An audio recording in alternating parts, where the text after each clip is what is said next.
I don't think Ohio State gets through all the adversity that they were able to get through unless Ryan Day can be the CEO. College football has never been better. Interest has never been higher. I believe that we are at the dawn of the golden age of college football. It was an epic day of college football. It was one of those days where you fall in love with the sport all over again.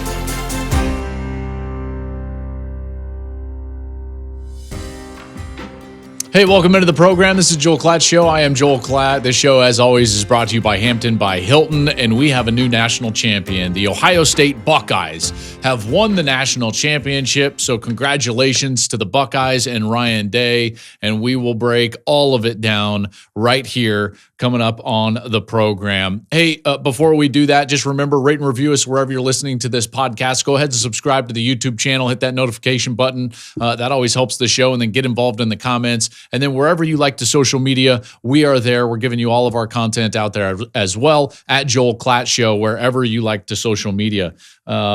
And like we'll hope that one of those doesn't go offline again this week. You know, we don't know. We don't know what's going on. Okay, here we go. Buckeyes win the national championship a year after their rival, the Michigan Wolverine, wins the national championship, and that's back-to-back national championships for the Big Ten. And this one seems like it's been building for a number of years. Congratulations to everybody at Ohio State. What a remarkable year it was for them. And it did not come without an immense amount of adversity throughout the season. We'll get into all of that here on the show. The first thing that I want to talk about, though, is just like this team, because I was around this team a lot, and I was around these guys on this team for the majority, if not their entirety of their career. And I got to tell you, like, this was a really easy team to root for. I said the exact same thing about that Michigan team a year ago. And I will say it again this year for this year's national champion, the Ohio State Buckeyes. Man, I like those guys a lot. Like, there are some high character, high integrity, excellent individuals to deal with, both on the coaching staff as well as the players. Getting to know some of those guys, and we've been calling their games for years, obviously, and just watching them grow up right before our eyes. And this team and its construction, it was not a team that was bought. I tended to stay out of this whole conversation and narrative about this like $20 million roster and so on and so forth. And that was intentional because I know more of the behind the scenes than most. And in my conversations with Ryan and the coaching staff, listen, their NIL money was spent on their existing players. They're existing players. It's no different than what happened last year with Michigan, bringing back so many veteran players, and that's exactly what the Buckeyes did this year. They brought back all these veteran players, and man, they went out there and they all performed at their best. They had so many guys that decided to come back, could have gone to the National Football League, decided not to, decided to stick around and try to achieve something really great, and then they were able to do that. That's awesome. That's just really cool. Because this game and this sport, I still believe deep down in my heart, should be about the team aspect. You know, part of the reason that I love football so much, and if you don't know, if you're just joining the show and you kind of don't know my background, most of you probably do, but maybe you don't. I come from a family of like a football family. My dad was a high school football coach. I was with him constantly. He didn't always want me to play football, so I played late all the way into middle school before I actually played football. But I love the sport, and I love everything about the sport, and partly because I was around it since I can remember. Since I was in diapers, I was with my dad. I was riding the buses. I was at practice. I was in locker rooms. I loved playing. I loved being part of a team. Now I love covering the sport, and the reason is because this sport, more than others, and I've played others as well, this sport more than those is about a group of men coming together and laying themselves down in order to try to achieve something bigger than themselves, an objective that is bigger than themselves. And that's what this Ohio State team really was all about, because think about it. There are countless guys, double-digit guys, both sides of the ball, that could have gone to the National Football League and been fairly high picks, but they didn't. They came back, and they came back for a purpose. Now, did they get taken care of in the era of NIL? Yes. Was that the purpose in coming back? No, it wasn't. I got to talk to these guys. Their purpose in coming back was fulfilled on Monday night, to go out and win a national championship. And they were able to do that. And I got to tell you, man, just as a former player, I loved seeing that. I loved seeing that come to fruition, and the happiness in terms of this brotherhood that was able to go out and achieve something bigger than any of their individual accolades. Again, that's why I love this sport. I know it's a little bit of a tangent, but we get to witness that on a night like Monday night. And so Ohio State has this group of guys that all come back, whether it's Jack Sawyer or JT Tuimoloau or Donovan Jackson or Lathan Ransom or Jordan Hancock or Denzel Burke or Tyleek Williams and Tyler Hamilton and Cody Simon and let's see, Igbinosun is one of those guys. Emeka Ibuka, Travion Henderson. All of these guys came back, and they came back for Monday night, and then they were able to win that game. That to me is very special. It's very special, and it's why I love this sport, and why this group, they will never forget this. You know, they will live in the annals of history, not only for our sport, but certainly at Ohio State. And Ohio State celebrates their history as well, or better than anybody out there. And that year is going to go up in the shoe. They're going to have a big old 2024 in there. And you know what? Congratulations to those guys, because it was quite a journey. It was quite a journey. So all of those guys come back. They add a few pieces. Yes, they get a quarterback in Will Howard, and obviously Quinshon Judkins jumps in through the portal. Caleb Downs, they get this great freshman receiver in Jeremiah Smith. But largely the core of guys were Buckeyes.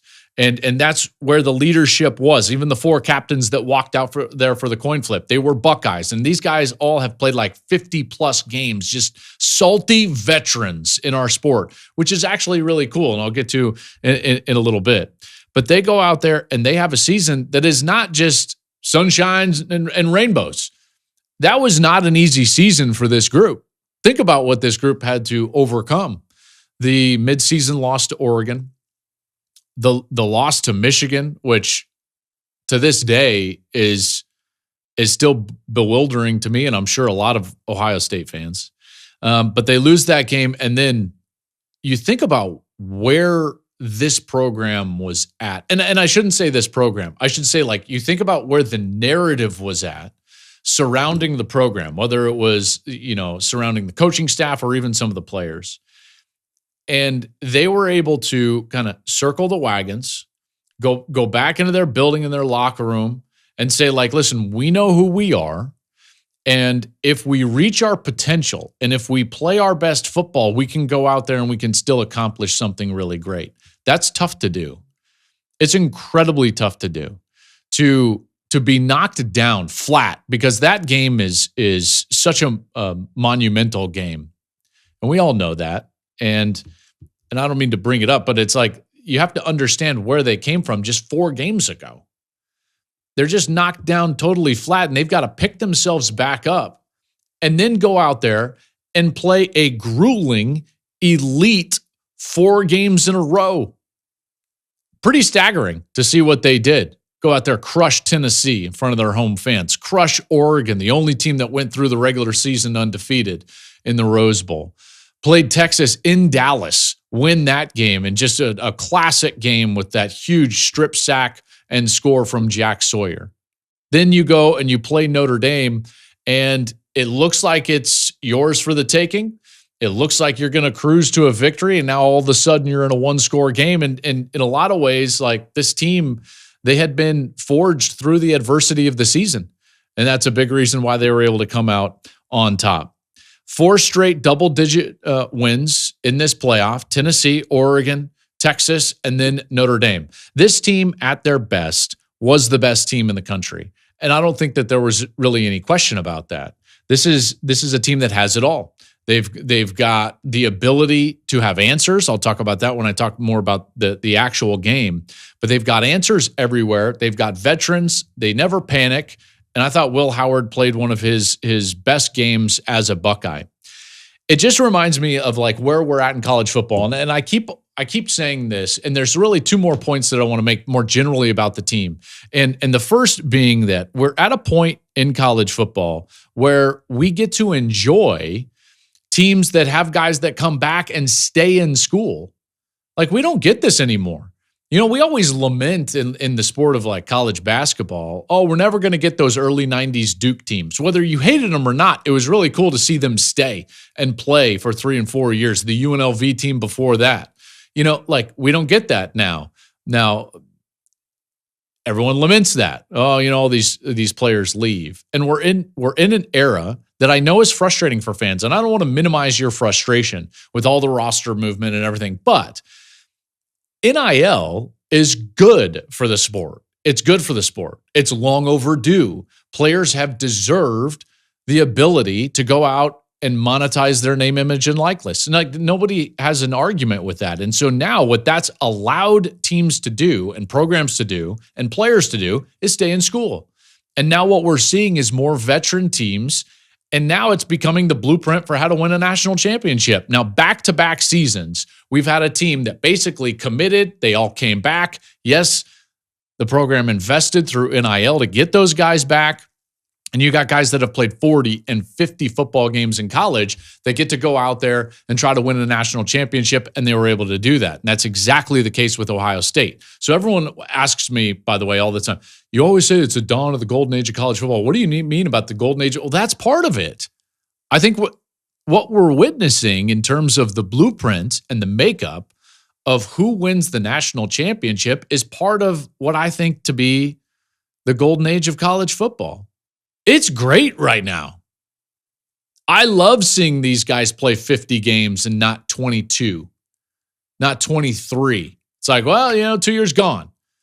Think about how many guys on this Buckeye team played over 50 games. Denzel Burke started 51 games at Ohio State.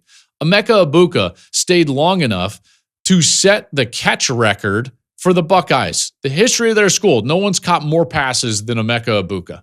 Congratulations to you, man. You talk about a guy that is so high character, high integrity, hardworking, one of the most respectful and just like awesome guys that I've ever had the chance to cover. Is in the same vein of like a Blake Corum and all these different guys that I've gotten to cover over the years. That's what we get now is the opportunity to watch these guys play for the schools that we love longer. That's part of the golden age. There's no doubt. The other side of this that I would just touch on, and you've kind of heard me and noticed that I keep referencing, the last 2 years and Michigan winning the national championship last year, and now Ohio State wins it this year. I said this all the way in the preseason. I even said it to Ryan in our Big Noon conversation last summer, which was this observation that throughout sport, professional and college, we see a driving factor in an organization or program's motivation being when they see their rival do something great. And there's an expectation, both from the fans and internally at programs and organizations, again, both professional and in the college level, where when your rival does something like win a championship, there's like, well, that's the standard, because we're not just going to allow our rival to be ahead of us. Ohio State had driven the standard for so long. It forced Michigan to go to Jim Harbaugh, and they were killing Jim Harbaugh, and he had to make a change. And then all of a sudden they did, and they made a change through COVID, and they brought in a younger staff, and they brought in new systems, and they were able to overcome Ohio State and then win a national championship. And guess what that spurs? Ohio State's like, nope, we got to do something about that. And all those players sat in the locker room and they sat there and they thought to themselves, we can achieve something great. Why don't we come back and go win a national championship? And they were able to do it. I think that the driver of greatness in college football and other sports, but more specifically college football, can be and is a lot of times when your rival is doing something great. And these two rivals now in back-to-back years win the national championship in our sport. I think that that's really cool as well. I want to move on to Ryan Day. Ryan is one of the great coaches in college football. I've said that for a long time. And I know that the narrative surrounding Ryan Day is always like, oh, he's coaching for his job. I think that's garbage. I really do. He's one of the great coaches in the sport. And now one of only, 3 guys that have actually won a national championship that is currently coaching in college football. Kirby Smart, Dabo Swinney, and now Ryan Day winning a national championship. And I don't know that there's another program, at least right now. Maybe throughout history, there's been pockets. Maybe we're going to enter a pocket with another guy I'll talk about later. But I don't think that there's another program that has higher expectations of their coach than Ohio State. This has been talked about over the last few weeks, at length. Ryan is expected to win every single game he plays. In a lot of circles, he's not only expected to win every game that they play, but they're also expected to cover in every game that they play. And that's it. And that's just the standard. And anything below that, there's speculation on his job. So it doesn't matter that he's basically the most successful coach from a winning percentage standpoint. No. It just matters like that standard. And I'm not going to sit here and tell fans that you're wrong for your standard. I don't think that that's right either. Listen, part of what makes Ohio State special as a program, and special in the terms of they don't have down eras, is the standard. And in a lot of ways, the fans drive that standards. That's the expectation of the 100,000 in the seats and the millions around the country and world that are Buckeye fans. The standard is greatness. The standard is win every game. That's what they feel like they should be able to do. That's their standard. And they know it. Speaking of the coaching staff, Urban Meyer knew it. Ryan Day knows it. Ryan's not trying to run away from the standard.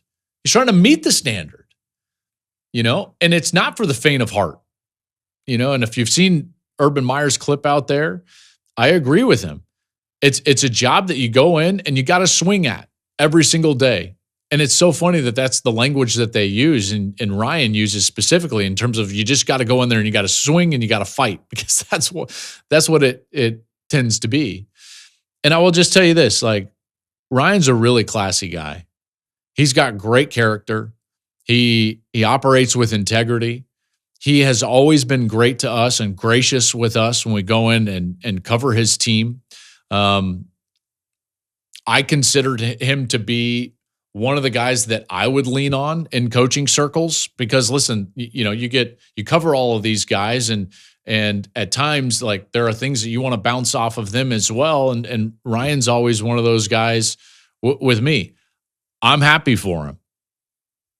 It just is what it is. This guy does it the right way. And I'm happy that he was able to go out there and fulfill what I know was his desire for his team. He never would talk to us about, or me personally, about like what it would mean for him. He talked about two groups of people, his family at home and his players in the locker room. And he always talked about them like almost as equals. And that's what he cared about, and that's what he operated for.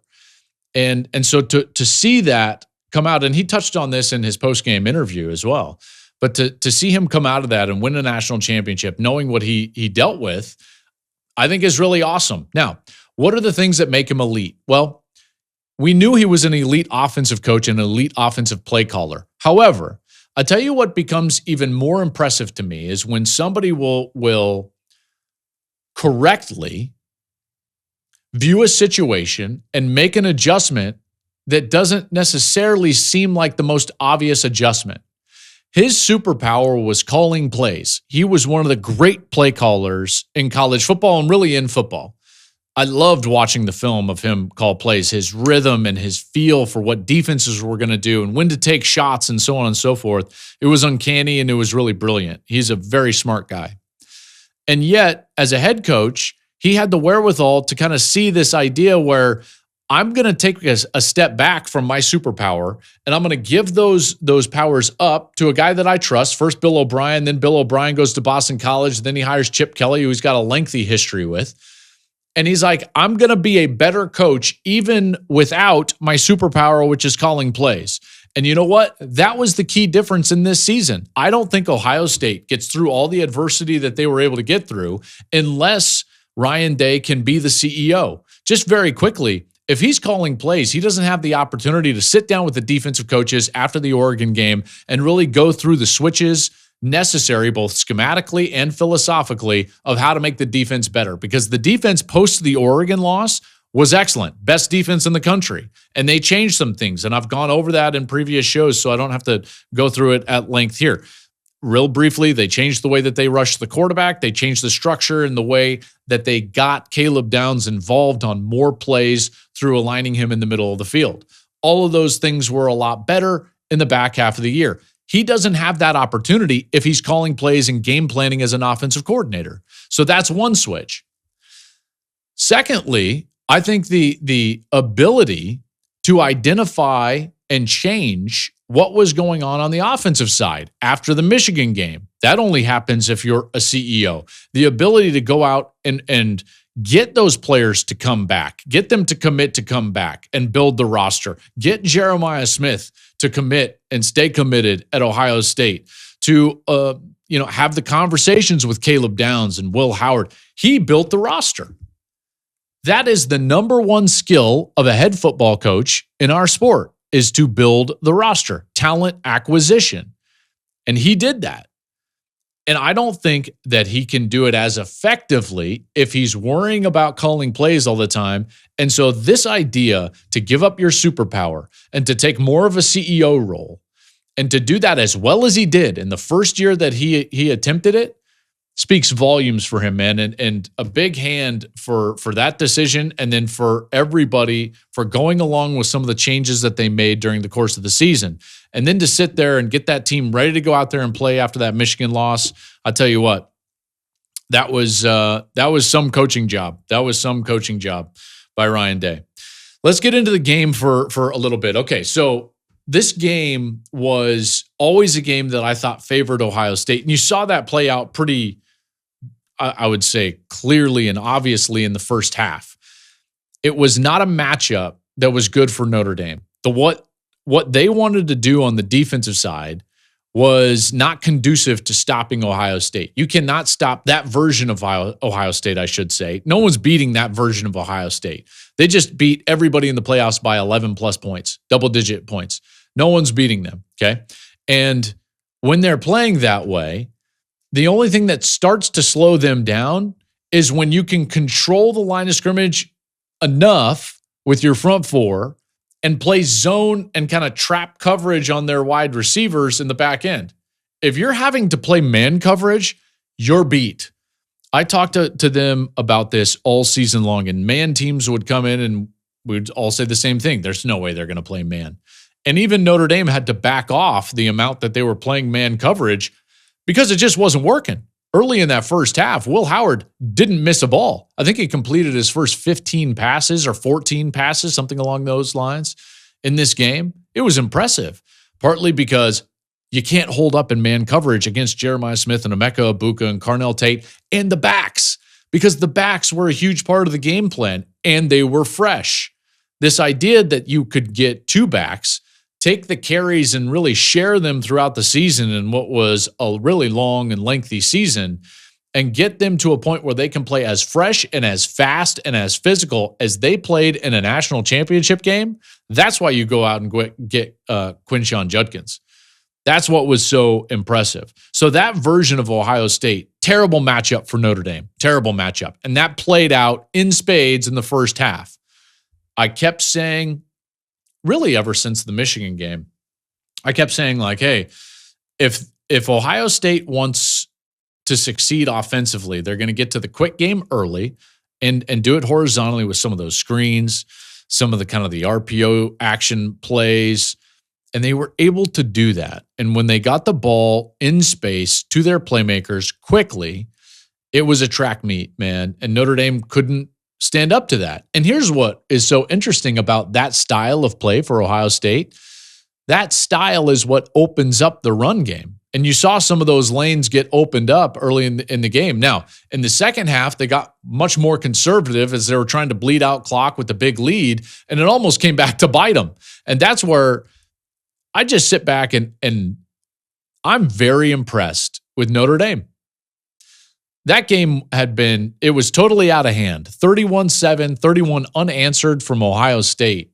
And here comes Notre Dame. And they just kept chipping away and chipping away and chipping away. And Riley Leonard kept chipping away.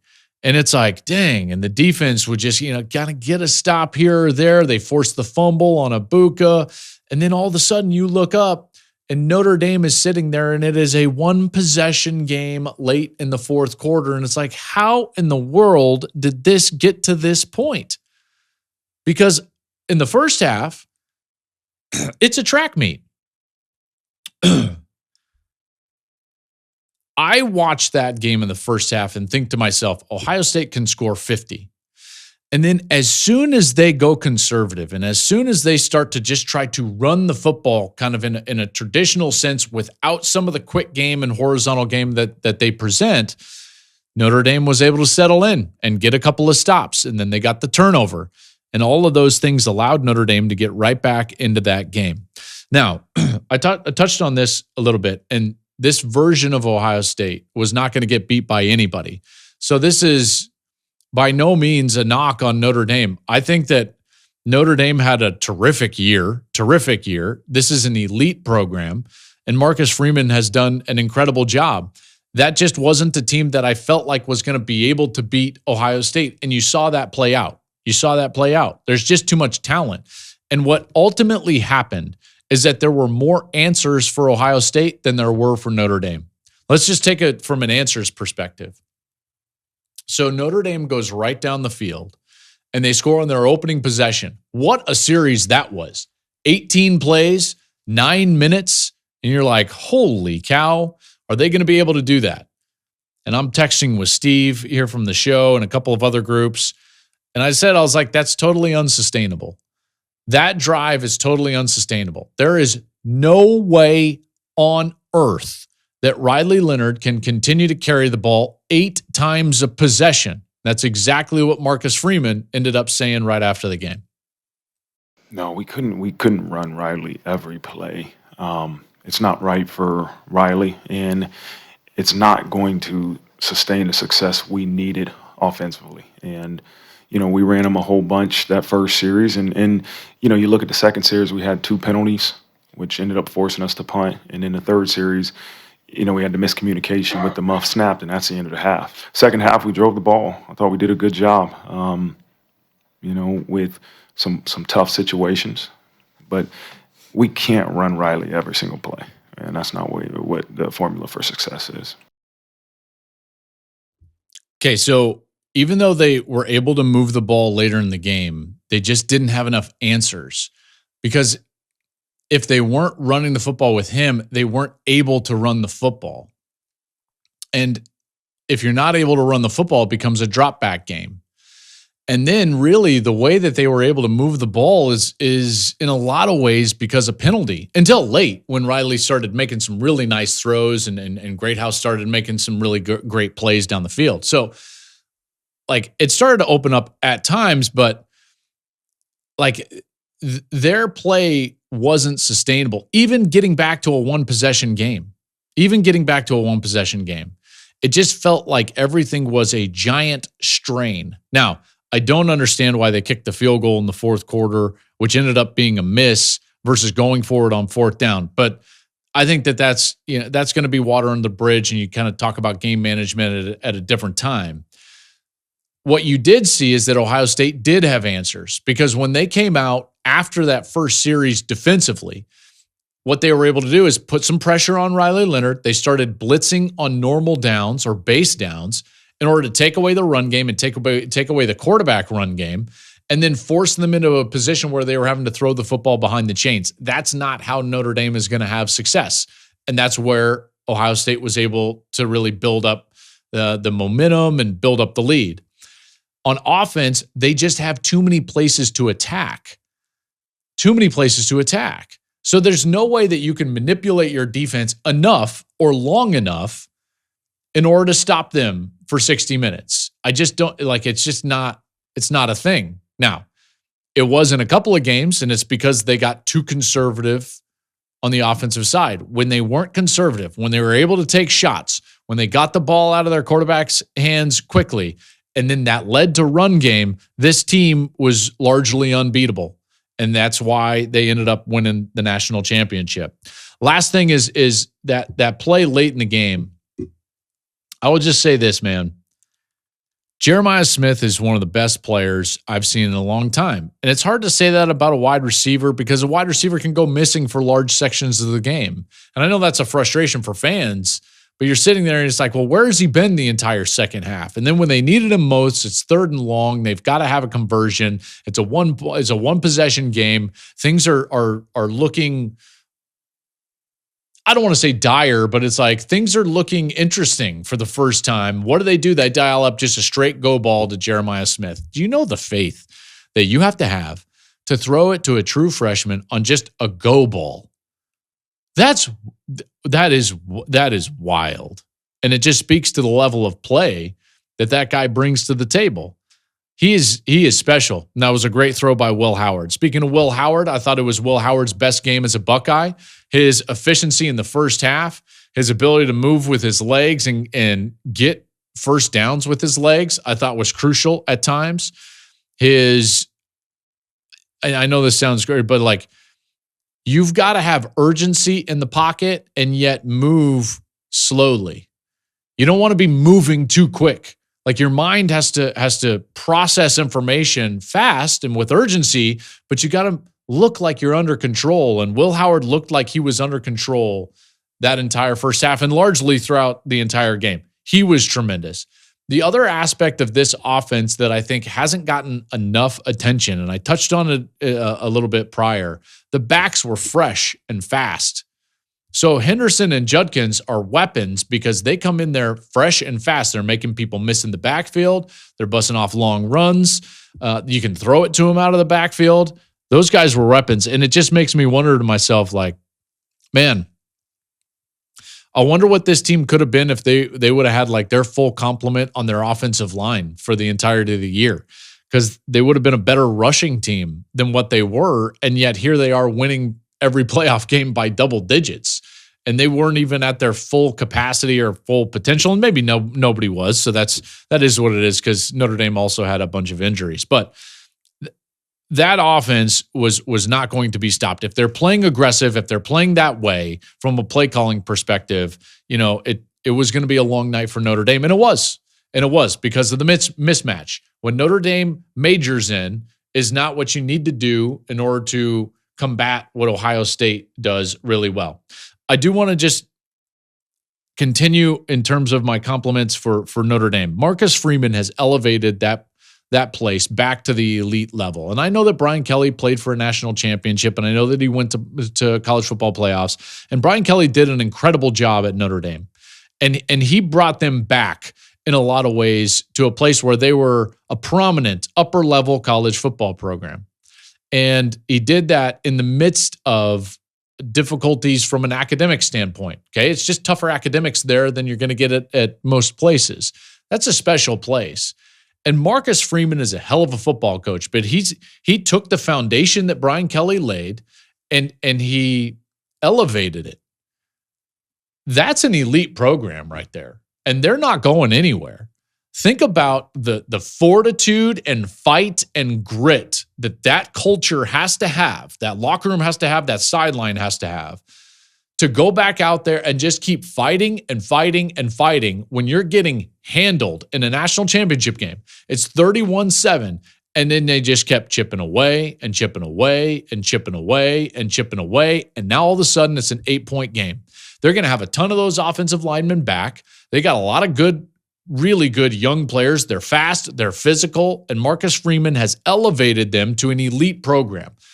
I don't know, even though they played Alabama for a BCS national championship, and even though they went to college football playoffs, like there was all this sense that, at least for me, that Notre Dame wasn't in that like upper crust that could actually go out there and win it. And now, after Monday night, and after this season, and looking at what they have on their roster and what they're going to be over the next couple of years, Notre Dame could absolutely win a national championship. There's not a doubt in my mind. They're in a one-score game in a national championship on Monday night in the fourth quarter.